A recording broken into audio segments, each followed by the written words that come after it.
बिस्मिल्लाहिर्रहमानिर्रहीम अस्सलाम वालेकुम। आज की इस रेसिपी के अंदर हमने सूजी का हलवा तैयार किया है। इसी तरह का आप खूबसूरत तरीके के साथ सूजी का हलवा तैयार कर सकते हैं। तो ये बनाने के लिए हम आपको मुकम्मल बताएंगे कि किस तरह आपने ये हलवा सूजी का तैयार करना है, कैसे वो मुकम्मल इस वीडियो के अंदर हम आपको बताएंगे। तो वीडियो के साथ आपने जुड़े रहना है और चैनल को सब्सक्राइब करें और साथ लगे घंटी के निशान को ज़रूर प्रेस करें। तो चलिए चलते हैं, आपको बताते हैं कि ये हलवा बनाने के लिए हमें किन किन चीज़ों की ज़रूरत है और हमने इसको कैसे बनाना है।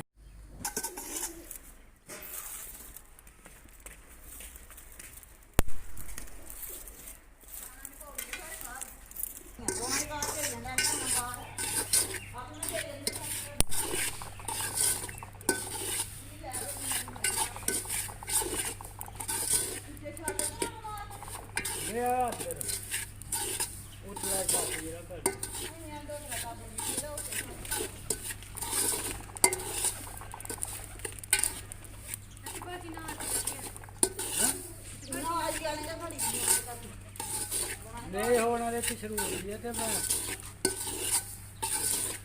मैं मेरी पैर दे जी फिर। हाँ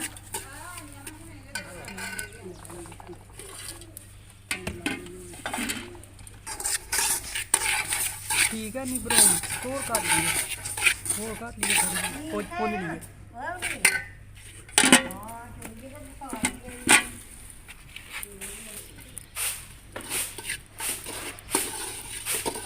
हल्की ब्राउन होना जी शुरू हो गई थले ला ब्राउन हो गई।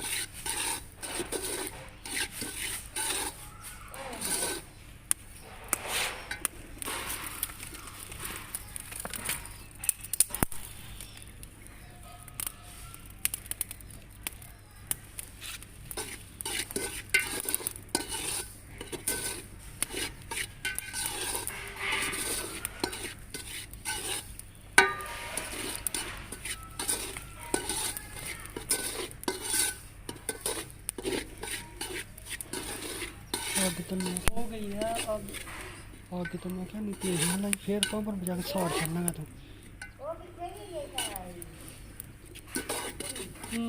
जरा थले ला लांगे। हो गई है ब्राउन, हो गई हल्की हल्की जरा नीचे ला लांगे।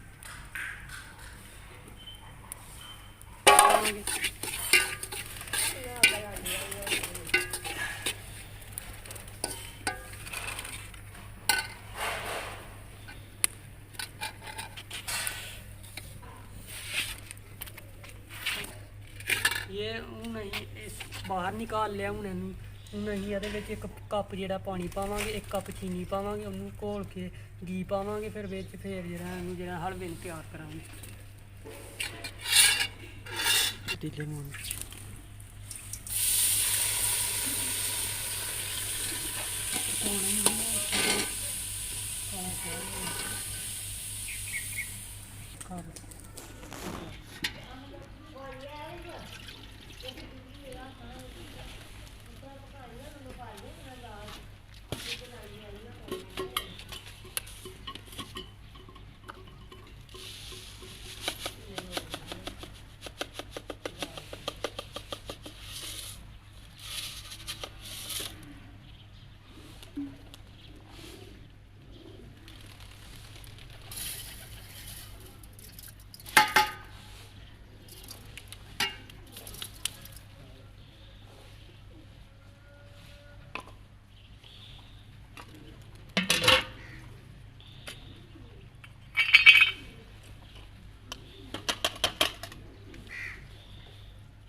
बॉयल आ चुका है, इसमें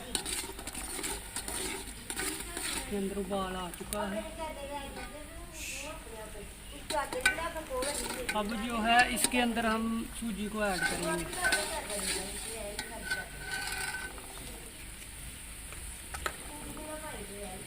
ये सूजी हम इसमें जो है ऐड कर देंगे।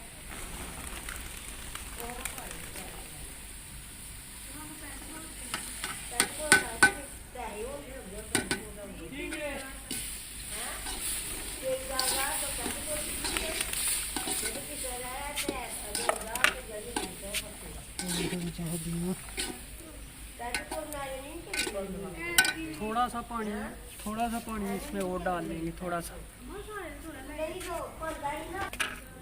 ये देखें, ये पुगनी इसमें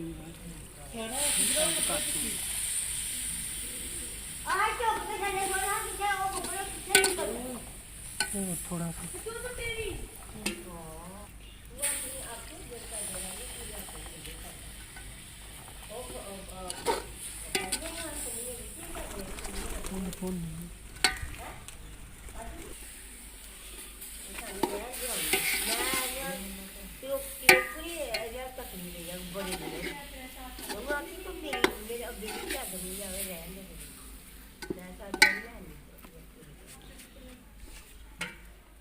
तो जितना चाहे डाल सकते हैं पानी, हम ये डाल देंगे पानी।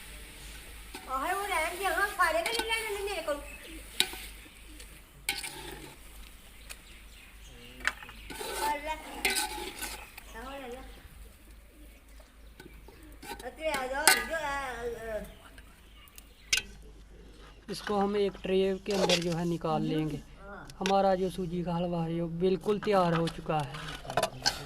हम ट्रे के अंदर इसको निकालेंगे तो ये अच्छा जो है हमारा हलवा जो है तैयार हो चुका है।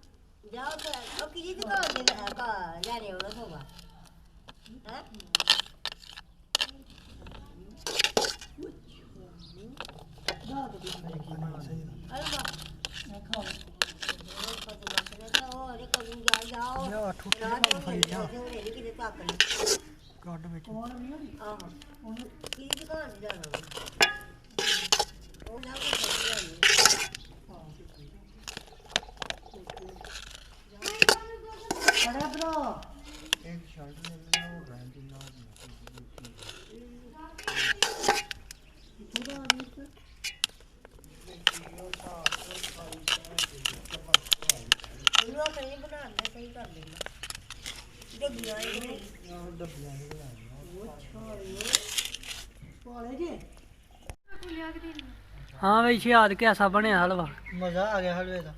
अगे खादा कदे ਇਹੋ ਜਿਹਾ? बहुत मज़ा है। बड़ा ही अच्छा बनया, थोड़े सामने ये देखें, बता रहे हैं बहुत ही आला बना है।